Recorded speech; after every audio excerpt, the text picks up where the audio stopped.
Olá pessoal, seja muito bem-vindo em mais um programa Café de Negócios. E no programa de hoje eu estou com a Damares Orlandim. Seja muito bem-vinda, Damares. Obrigada, Érica. É um prazer ter a Damares aqui conosco, uma profissional que veio da área da educação e que tem uma bagagem incrível em inclusão.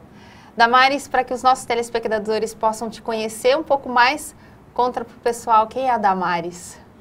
Bom, a Damares teve uma infância numa fazenda, né? Nasci numa fazenda, vim para Itu com 10 anos de idade. Onde você nasceu, Damares? Nasci em Boituva. Boituva. Boituva, uma fazenda de usina de açúcar, Que próximo legal. daqui. E depois veio para Itu? Daí vim para Itu com 10 anos, onde eu estudei, né? Fiz o ensino fundamental, fiz o ensino médio no IBAL, né? Eu não entendi ainda porque que eu fiz um curso técnico em desenho mecânico. Né? Que interessante. Depois, mais para frente, fui, né, perceber o porquê que eu tinha feito esse curso, que eu precisei dele também para uma outra área que eu fui trabalhar. Né? Damares, tem irmãos? Tenho, nós somos em 4 irmãos, né? Tenho 2 irmãos mais velhos e uma irmã mais nova do que eu. Que bairro vocês cresceram aqui em Itu, Damares? Nós viemos, quando viemos para Itu, morei no Novo Jardim Alberto Gomes, no início, ficamos 4 anos lá, depois mudei na Rua Luiz Gazola, que é onde eu fiquei, minha mãe mora até hoje. Né? Damares, conta pra gente como é que você entrou na área da educação, como é que foi sua carreira? Fez o IBAL e depois? Então, eu comecei a minha carreira na Gaplan. Com quantos anos? Datilógrafa com 13 anos. 13 né? anos? Super cedo. Que bacana. Né? Fiz um curso de datilografia e acabei indo trabalhar na Gaplan, fiquei lá 5 anos. Você também é da turma da Dona Emília, Dona Plínia? Sim, Dona Plínia foi minha professora de datilografia. Puxa vida. Então, trabalhei na Gaplan durante 5 anos. Né? Daí saí da Gaplan, fiquei 1 ano na Verdez. Né? Nessa época eu fazia um curso de letras, porque eu queria ser secretária executiva. Tá, aí já era graduação? Já era graduação. Tá. Né? Daí saí do IBAL, fui fazer letras. Na Gaplan eu já saí de lá como secretária já da diretoria, entrei como datilógrafa e cresci. Aí, na Verdez eu já fui como secretária da diretoria superintendente, Tá. fiquei 1 ano lá. Depois fiquei 5 anos na Indaru, também como secretária da diretoria. Que bacana. Aí dei uma pausa na minha carreira aí, Érica. E aí, nessa época você já era casada, Damares? Casei quando eu trabalhava na Indaru. Tá. Né? Tinha Casei, filhos? Tive 2 filhos, né? O Matheus e a Isabela. Né? Aí com 2 filhos pequenos eu dei uma pausa, né, como secretária, e aí que eu acabei indo para uma outra área. Né? Damares, até para o pessoal que está assistindo lá em casa, né, que a mulherada hoje entra muito em conflito, né? Carreira, filho, trabalho. O que você tem para falar para esse pessoal? Valeu a pena, Damares? Valeu muito a pena. Eu acho que a vida, você tem assim etapas e momentos que você tem que se dedicar a alguma coisa, né? Então, estava casada com o Paulo já há 3 anos, quando a gente teve o Matheus e a Isabela, e a gente já tinha programado que eu ia dar uma pausa para cuidar de 2 bebês, né? Que era difícil você deixar. Então, dei uma pausa na minha carreira por 2 anos e eu retornei. Depois retornei. Daí que eu entrei no Senai. Aí né, você foi para o Senai. Fui para o Senai, daí na área da educação. E aí, me conta como é que foi essa carreira no Senai? Quantos anos de Senai? Me aposentei no Senai, saiu ano passado, depois de 26 anos. Puxa vida. De trabalho. Né? Entrei no Senai como instrutora de treinamento, trabalhando meio período, né, que foi o que eu achei que era super tranquilo para eu poder conciliar também. Né? As a minha casa, a criação dos filhos e o trabalho. Né? Tá. Então, durante 9 anos eu fui instrutora de treinamento, né? E só que eu sempre fui uma pessoa assim que eu sempre quis muita coisa, quis buscar, né? E aí eu acabei participando de vários processos seletivos lá dentro, fui agente de treinamento. Qual que é a diferença do instrutor para o agente de treinamento? O instrutor é quem desenvolve o treinamento, né? Ele vai na empresa e dá o treinamento. O agente de treinamento, ele visita as empresas, vê qual é a necessidade da empresa, formata o treinamento, mas normalmente não é ele que desenvolve, o instrutor vai para desenvolver. Eu tinha uma equipe que trabalhava comigo. Tá. Isso a partir dos anos 2000. Então, de 2000 até 2005, eu fui agente de treinamento. Okay. Né? E em 2005, eu tinha participado já de um outro processo de coordenação. Né? Aí eu passei como coordenadora técnica pedagógica e assumi uma outra área daí dentro da escola. Né? Tá. E como é que foi a sua entrada na área da inclusão? Nesse momento já existia a inclusão? Já era discutido isso ou não, Damares? Não, o processo de inclusão dentro da indústria ele começou a ser discutido nos anos 2000, né, quando a gente passou por um período de mudança na legislação. Né, nós temos um decreto, que é o 3298, que ele é do ano de 99. Né, então, a partir de 2000 é que começou a se falar da inclusão da pessoa com deficiência dentro da indústria. Na área da educação, a gente já falava da inclusão desde 96, que foi quando mudou a LDB. né? O que é a LDB? É a Lei de Diretrizes e Bases da Educação. Certo. Então, as escolas passaram a ser inclusiva, né? Mas eu conversava até antes com o diretor aqui da TV e falava que as escolas não estavam preparadas ainda para a inclusão, né? A lei, ela veio, mas não tinha dado esse tempo ainda dos professores se prepararem. Então, era um período, assim, de bastante mudança, tanto na educação, né? E depois eu comecei a viver essa mudança daí dentro das indústrias, né? Que é as empresas que eu atendia. Damares, você enquanto educadora, né? Professora, fez letras. Sim. Como você enxerga a inclusão dentro da escola? Considerando que ela começou lá atrás, isto é efetivo ou é só o discurso? Como é que você vê isso? Como é que você via antigamente e como é que você vê hoje? Eu acho que hoje a gente avançou muito, eu acho que a gente cresceu muito, mas tem muita coisa ainda para ser feito, né? Você teria que ter uma equipe multidisciplinar em todos os municípios, mas que funcione, que visite as escolas, que veja qual é a necessidade daquele aluno, né? Se o aluno é cego, tem que ter o material preparado para ele. Se ele é surdo, eu tenho que ter o intérprete, né? Se ele tem uma deficiência física, eu tenho que ter uma acessibilidade. E a gente está muito longe ainda, eu vejo. Disso. Né? Até para o pessoal lá de casa que está assistindo, né, mães, inclusive, que têm essas crianças em casa, o que você falaria para essas mães, Damari? Que dica você dá? O que essas mães precisam saber que é de direito delas e que às vezes a informação não chega até elas? Eu sempre falo assim, a primeira barreira que essa criança ela tem que quebrar, às vezes é o muro da própria casa. Então a mãe tem que acreditar no potencial daquela criança, né, buscar as entidades que auxiliem, né, dependendo do tipo da deficiência. A gente tem aqui no município, em todos os municípios você vai ter, né, uma associação que trabalha com os surdos, ou que trabalha com o cego, ou que trabalha com a deficiência física ou intelectual, né, e ajudar a desenvolver os talentos, né, e o potencial dessa criança, né, para que quando ela chegue numa idade de ir para uma educação formal, ela já esteja preparada, já conviva, né, ela consiga se desenvolver também no ensino fundamental e médio. E como que essa mãe, esses pais podem fazer isso, Damaris? Eu acho que assim, o primeiro ponto é acreditando naquela criança que ela tem, que nasceu, né, e sabendo que aquela criança ela tem um potencial, ela vai poder se desenvolver e você vai ter que buscar qual é a habilidade daquela criança, qual é o talento daquela criança, igual uma criança, né, normal, uma criança comum que você tem. Né, tratar ela com igualdade. Eu acho que esse é a principal, né, o segredo, né? Não... E nas escolas, Damaris, como é que você vê isso hoje dentro das escolas? Então, eu venho de uma escola profissionalizante, né? Eu venho de um sistema S, o Senai, né? Que a escola que eu trabalhei aqui em Itu, do qual eu saí o ano passado, ela é um modelo de inclusão de pessoas com deficiência, né? Então, a escola, se você for perguntar, ela tem toda a acessibilidade, né? Uma escola que ela está preparada para receber tanto o aluno surdo, como o aluno cego, como a deficiência física, mas ela é uma exceção, né? Ela é uma exceção perante a tudo isso, né? Ela é uma exceção perante a tudo isso. Todas as escolas Senai hoje, elas passaram por esse processo de adaptação, elas atendem hoje uma norma de acessibilidade, né? Mas para o aluno chegar no Senai, ele tem que ter, normalmente, para ele ser um aprendiz, o ensino fundamental completo. Ele já teria que ter feito, né? Ele teria que ter essa educação de base para ele chegar lá. E a gente percebe que ainda são poucos que conseguem chegar. Né? E quando a gente fala dessa deficiência, é correto eu dizer que isso não está só na estrutura predial, mas também no educador? Com certeza. Eu acho que a principal barreira é atitudinal. Né? Você tem que entender a dificuldade daquela criança, né? Ver o que ela precisa, dar condições para que ela consiga se desenvolver. Acho que esse é o principal segredo. Né? O que ela precisa? Que às vezes eu monto uma estrutura imensa, né? Passo por todo um processo de acessibilidade e não é aquilo que a criança precisa. Ela precisa de um material adaptado, ela precisa de um intérprete de Libras para ela. Então, e cada criança ela vai requerer ela tem uma necessidade. Né? Você percebe hoje qual é a demanda maior? Temos mais cegos, mais surdos? Qual é a demanda, Damaris, hoje? Segundo o censo do IBGE, o maior número de pessoas com deficiência hoje é a visual. Tá. Né? Mas por quê? Porque existe um desvio aí, né? Porque ele considera, né, o censo ele considera que toda pessoa que precisa de um apoio, por exemplo, ela tem uma deficiência visual. Né? Okay. Se a gente fosse pensar no censo, você se enquadraria no censo como uma pessoa com uma deficiência visual, e não é, você usa um óculos, né? Então, de acordo com o decreto, não, né? A pessoa ela tem que ter uma perda visual para ela ser considerada cega ou baixa visão. Tá. Né? Então existe esse desvio, mas hoje a gente tem a deficiência visual, depois vem a física, né, a intelectual e a auditiva. E o Senai hoje ele é preparado para atender os 4, ou as não? Quatro. As 4. Na verdade são 5 deficiências, que tem a múltipla deficiência também, né? Tá. Que é aquela pessoa que tem a deficiência física e auditiva, Tá. né?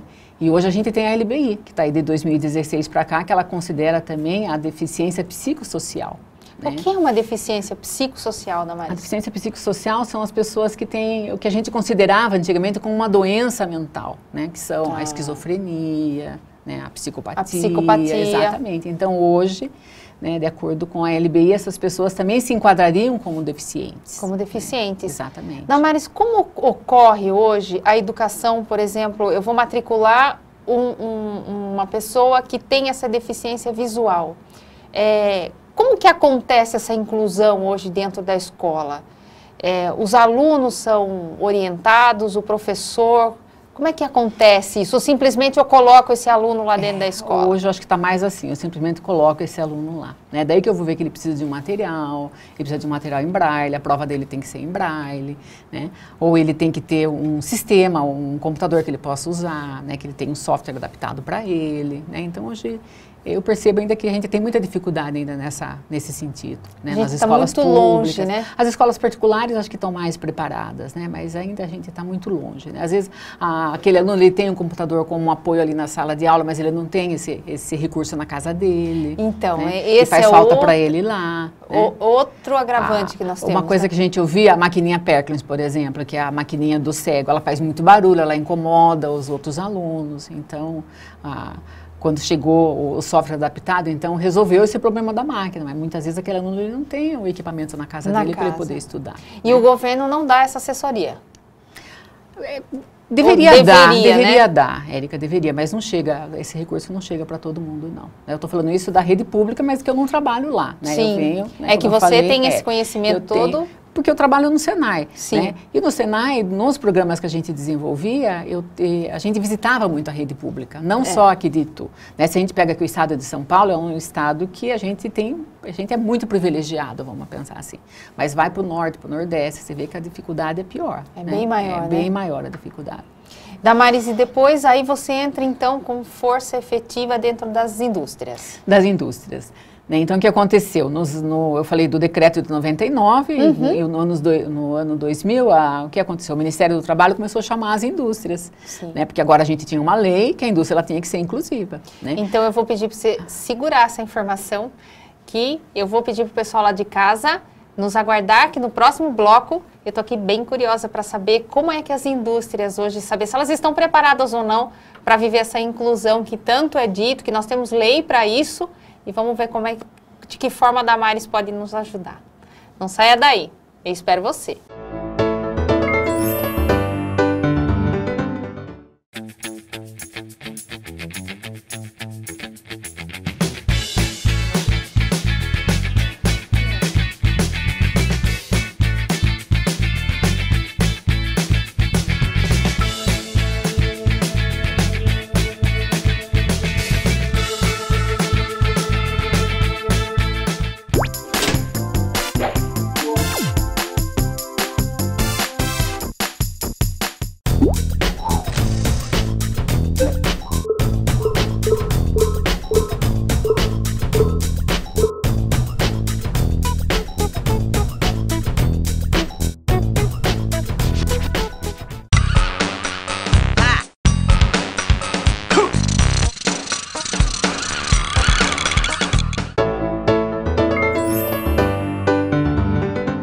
Olá, estamos de volta em mais um bloco no nosso programa Café de Negócios. Eu estou aqui com a Damaris Orlandini, que vai nos contar como foi a sua entrada para a indústria, né, enquanto profissional da área da inclusão, né, Damaris? Conta um pouco para a gente aí como é que foi a sua ida para a indústria e hoje como é que o Brasil está envolvido com essa inclusão do profissional, né, com portador aí de deficiências. Hoje a gente... Na verdade, a indústria ela começou a ouvir falar da inclusão dentro começou a ser cobrada, na verdade, pela inclusão no início dos anos 2000. Certo. Quando nós tivemos um decreto aí, o 3298, ele é de 99, mas começou a entrar em vigor mesmo nos anos 2000. E aí o Ministério do Trabalho, na época, começou a chamar as indústrias porque elas tinham que atender agora essa legislação, né? E quando a indústria foi procurar no mercado, as pessoas não estavam preparadas para o mercado de trabalho. As entidades, as instituições trabalhavam com as pessoas com deficiência, mas não pensava realmente em preparar essa pessoa para o mercado de trabalho. Então a mudança começou a acontecer a partir dos anos 2000. Nesse período foi quando você entrou aí para as indústrias para atender essa demanda, Damares? Foi. Né, eu trabalhava numa instituição de ensino profissionalizante na época, né, que eu já falei que era o Senai. Que era o Senai. Exatamente. Aí junto com o meu diretor, né, o professor Elvésio, a gente criou, daí até, na verdade, meio que cobrado pelo Ministério do Trabalho, porque o Sistema S ele era responsável pela capacitação profissional, né, aliás, de todo mundo, da população, né, para a indústria. Então, a gente teve que pensar numa estratégia para auxiliar a indústria nesse momento. Então, foi aí que eu comecei a coordenar um grupo de profissionais, né, para atender a indústria. Entendi. Então, e naquela época, realmente era tudo muito difícil, né? Você não tinha as pessoas com deficiência capacitadas, a indústria não estava preparada, né? Os gestores não estavam preparados, o RH não estava preparado, né? Eu vejo assim, de 2000 para cá, hoje estamos em 2019, a gente já cresceu muito, né? Embora a lei da inclusão, ela fez o ano passado 28 anos. Ah, tá. A lei, ela é de 91, né? Tá certo. E, então, agora, né, eu vejo assim, a indústria já cresceu bastante nesse sentido, mas tem muita coisa que precisa ser feita, né? Hoje a gente tem a legislação, né? Então, por que a indústria hoje ela tem que contratar? Porque as multas são pesadas também. Damares, até para os empresários que estão assistindo o nosso programa, conhecer um pouquinho mais, fala para a gente um pouco como é que funciona essa questão da inclusão. A partir de quantos funcionários uma empresa precisa ter? O empresário, ele recebe alguma coisa por ter esse profissional dentro da organização ou não? A lei, ela fala o seguinte, Érica, as empresas com mais de 100 funcionários, elas são obrigadas a ter um percentual de pessoas com deficiência. Certo. Então, uma empresa de 100 até 200 funcionários, ela tem que ter 2% do seu quadro de funcionários preenchidos por pessoas com deficiência. Certo. De 201 a 500, 3%. De 501 até 1.000, 4%. E as empresas acima de 1.000 funcionários, ela tem que ter 5% do seu quadro de pessoas com deficiência. E essa deficiência independe, se seja auditiva, visão? Independe, desde que aquela pessoa se enquadre no decreto 5296. Tá. Então, uma pessoa com uma deficiência auditiva, por exemplo, todo mundo que tem uma perda auditiva, ele é considerado deficiente auditivo? Não. Né? A perda tem que ser acima de 41 decibéis e nas frequências de 500 mil, 2.000 e 3.000 Hz. Entendi. Então, uma pessoa que tem uma perda de 25 decibéis, por exemplo, em cada orelha, ele não é considerado de acordo com a lei, ele não vai se enquadrar naquela empresa como uma pessoa com uma deficiência auditiva. Como você explicou, por exemplo, eu uso óculos, dentro do índice do IBGE, eu tenho uma certa deficiência, mas Sim. não sou suficiente para ser Não entendida. né? Você não vai ser considerado uma pessoa com uma deficiência visual, porque Entendi. a perda também ela tem que ser de moderada para severa. Mesma coisa com a deficiência intelectual, né, com a deficiência física, né? Então, toda pessoa que tem amputação, ele é considerado um deficiente físico? Não. Né? Por exemplo, na mão, por exemplo, ele tem que ter uma perda que cause uma incapacidade funcional. Né? Então, se ele perdeu o dedo mínimo, ele não é considerado um deficiente físico, porque ele não perdeu a função de pinça. Ah, né? entendi. Então, perdeu o polegar, o indicador, né? Perdeu só a pontinha da primeira falange. Não, né? Mas ele tem uma perda considerável, aí sim. Então, existe um decreto que norteia as empresas com relação a isso. Entendi. Né? E se o empresário não atender essa demanda? Então, se ele não atender, então aí entra o Ministério do Trabalho, na primeira esfera, né, aplicando as multas. Né? Então, as multas, até o ano passado, ela estava na faixa de 2.990 por pessoa com deficiência que ele deixa de contratar. Tá. Mas ele tem também um acréscimo, um percentual em cima dessa multa, de 20% até 50%. Então, a empresa que está com mais de 1.000 funcionários, ele recebe ainda mais 50% em cima do valor daquela multa. Né? Então, os valores começam a crescer um pouquinho. E a pesar. Né? E não para por aí, né? Porque o empresário, para contratar esse profissional, ele também tem que ter uma estrutura que atenda a demanda desse profissional. Exatamente. Então, por exemplo, ele vai trabalhar com a deficiência física. A lei, ela não fala se você tem que contratar deficiente físico, auditivo, intelectual ou visual. né? Mas é interessante que as empresas tenham oportunidade para toda a deficiência. Né? Então, é importante que ele tenha, por exemplo, acessibilidade para a pessoa com deficiência física, por exemplo. Né, para o cadeirante, né, e aí todo mundo acaba se beneficiando, né, eu vejo assim, às vezes você tem um fornecedor que tem uma limitação física, ele vai se beneficiar se você for uma empresa mais acessível, se você tiver um elevador, se você tiver uma rampa, né, então hoje a gente tem leis, né, e normas que apoiam esse tipo de atividade dentro das indústrias. Entendi.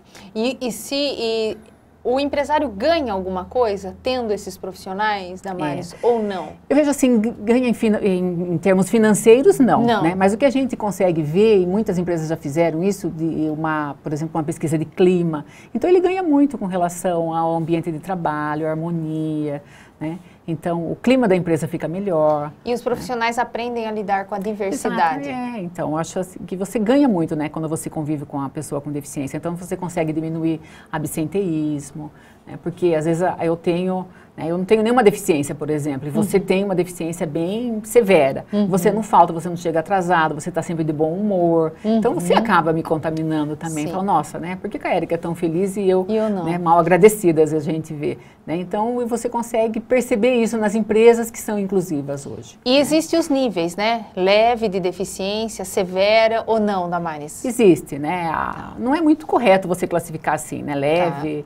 moderado ou severo. Né? Mas quando você vai calcular, por exemplo, hoje a gente fala também de uma auxílio inclusão. Aí ele vai levar isso em consideração, se aquela deficiência é leve, moderada ou é severa, né? Para ele calcular qual é o valor que vai ser pago. Mas a lei, a partir do momento em que eu contrato, independe se ele é leve, moderada ou severa, o empresário está respeitando a lei, está tudo certo. Está respeitando a lei, desde né, que ele atenda, como eu falei, o decreto 5296. Está certo. Né? E no decreto 5296, se você for ler, ele vai considerar as pessoas com deficiência de moderado para severa. A pessoa que é leve, ele não vai se encaixar. Entendi. Né? Ele tem uma perda leve, ele consegue trabalhar, ele não tem tanta dificuldade no mercado. Entendi. Nem na área educacional, nem na área profissional. Entendi. Né?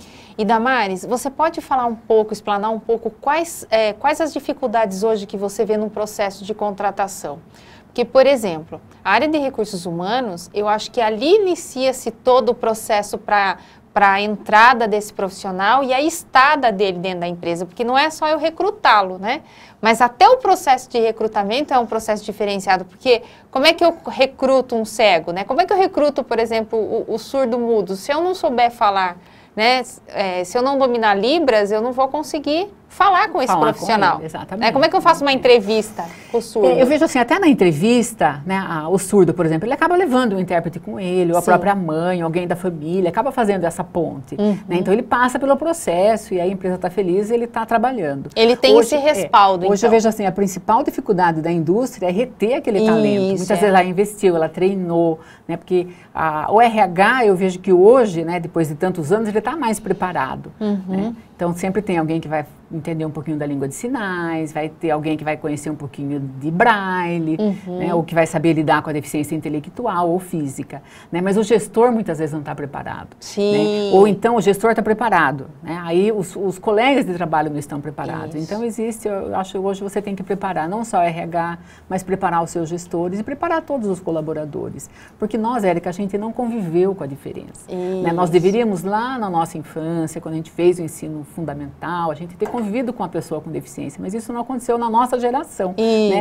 Então, por isso que hoje você tem que investir nisso, né? Então, preparar os seus colaboradores, preparar os seus gestores, né? Para que realmente, daqui a alguns anos, a gente tenha uma sociedade mais inclusiva. Por isso a importância das escolas acolher essas crianças hoje, para que essa geração que esteja se formando não sejam impactadas na hora de trabalhar com eles lá na frente. Exatamente, eu vejo assim, né? A nossa geração, ela sofreu, né, essa dificuldade. Agora, a geração dos nossos filhos já sofreram menos. E dos nossos netos vão sofrer menos ainda. Né? Eu acredito muito nisso. A gente está caminhando para uma sociedade mais inclusiva, né? Mas tem muita coisa que precisa ser feita. Damares, e você que estava envolvida com isso, né? Então você praticamente fica nas duas pontas, né? A ponta do empresário, mas também tem a ponta do profissional que tem essa deficiência. Todos estão aptos para entrar? Todos querem entrar no mercado de trabalho? Como é que você vê isso? Não, nem todo mundo, viu, Érica? Ainda tem muitas pessoas que se apoiam no benefício, né? Ele tem um benefício de prestação continuada, né? Que é pago é como se fosse uma aposentadoria, né? É uma aposentadoria, tá. Né? Vamos dizer assim. E se ele entrar para o mercado de trabalho, ele perde aquela aposentadoria. Entendi. Que seria o quê? Um salário mínimo? Um salário mínimo. E ele tem que provar a pobreza, né? Porque a renda daquela família não pode ser maior do que um quarto do salário mínimo.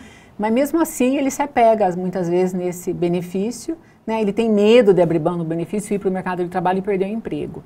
De 2012 para cá, a gente tem uma lei que favorece isso. Se ele for para o mercado de trabalho e ele for mandado embora, por exemplo, no momento de crise, ele pode recuperar o benefício. Tá. Mas ainda existe muito medo, muito receio, então o BPC ainda acaba sendo um empecilho muitas vezes. E eles perdem oportunidades, né, Damares? Perdem. Porque às vezes, o que ele vai ganhar na empresa muitas vezes é maior do que o benefício, sem contar que na empresa ele pode ter convênio médico, ele pode ter vários benefícios, né? Exatamente, e sem contar o convívio social que ele vai ter, que eu acho que isso é o mais importante ainda. Lá ele vai ter relacionar com outras pessoas, ele vai ter a oportunidade de conhecer, né, outros mercados, né? Então acho que isso vai fazer muito bem para ele. E muitas vezes também, Érica, não é ele que não quer, muitas vezes a família tem medo, né, de abrir mão daquele benefício. Muitas vezes aquele benefício é o arrimo daquela família. Né? E aí a gente acaba não tendo aquele profissional que estaria pronto para o mercado, ele acaba não indo, né? Então, e é uma pena, né? Porque ele poderia se desenvolver como qualquer outro profissional. Como qualquer outro, eu também vejo assim, né? Existem os dois lados aí, né? Eu acho que tanto a família teria que apoiar e a pessoa também deve querer, né? Damares, em casa com certeza tem alguém nos assistindo, né? E perguntando como é que eu posso começar a pensar nisso para a minha empresa. Qual é a dica que você dá? Então, eu estou lá com um empresário que tenha mais de 100 funcionários na sua empresa. O que ele tem que fazer no primeiro momento? Acho que ele teria que procurar, né, ou uma consultora ou uma instituição que possa ajudá-lo, né? Por exemplo, montar um programa. Hoje você atua nessa área. Então, se ele for atrás de um consultor tem condições de desenvolver um programa para ele. Um programa para ele, exatamente. Ele vê qual é a necessidade dele, o que ele precisaria fazer, né? Se a equipe dele já está pronta para receber, se a empresa dele está pronta para receber ou não. Porque eu tenho que ter esse passo antes, né? Tem que ter esse passo antes. Né? Preparar essas pessoas, porque senão vai ser igual o aluno, que eu coloco simplesmente ele dentro da sala de aula. Se abandona ele lá, ele não vai se desenvolver. A mesma coisa vai ser o trabalhador. Né? E ele acaba indo embora. Né? Uma vez eu fui chamada para atender uma empresa que a reclamação era essa: olha, eu não consigo fazer com que os surdos que ela contratava, que eles permanecessem na empresa. Aí quando você vai ver, eles estão excluídos no refeitório, tem uma mesa só com surdos, ele não consegue conversar com ninguém, então ele se sente excluído. Então a inclusão não é isso. Né? A inclusão é que ele sente na mesa com todo mundo, que as pessoas consigam conversar com ele. Né? Você vai fazer, por exemplo, uma palestra sobre o resultado daquela empresa, então se você tiver surdo na plateia, você tem que ter o intérprete, você tem que ter o cuidado de fazer com que aquela informação chegue para ele também. Né? A mesma coisa, eu estou com uma apresentação, eu tenho cego na minha plateia, então eu tenho que lembrar de descrever as figuras que eu estou apresentando, os gráficos. Então todo esse olhar, né, a gente teria que ter. Essa sensibilidade que precisa ser desenvolvida. Essa sensibilidade, para que você consiga realmente desenvolver essas pessoas e reter todos esses talentos depois na sua empresa. Damares, muito bom falar com você. Eu que agradeço. Tem muita coisa para esclarecer, né? Mas já deu para a gente entender um pouco, né, do que é essa inclusão. Sempre no finalzinho da nossa entrevista, a gente deixa para você olhar para aquela câmera, agradecer quem você quer agradecer pela sua carreira, parabéns pela carreira, porque ficar 25 anos dentro de uma empresa não é para qualquer um. Parabéns. Obrigada. E fica aí para você agradecer quem você gostaria. Eu quero agradecer, eu acho que tem muitas pessoas que eu tenho que agradecer, né? Minha família, o meu marido, né? As pessoas do meu trabalho, né? Que me ajudaram bastante, né? E hoje estou aqui, né? Acabei saindo da instituição, mas estou numa carreira solo, então eu acho que a gente tem que agradecer a Deus, né, e aproveitar todas essas oportunidades que a gente tem. Então, obrigada. Né? Damares, muito obrigada por você estar aqui conosco. Tenho certeza que o pessoal lá de casa gostou demais da sua entrevista, foi extremamente esclarecedora para a gente aqui. E eu espero você no próximo programa, que está incrível. Tchau, tchau.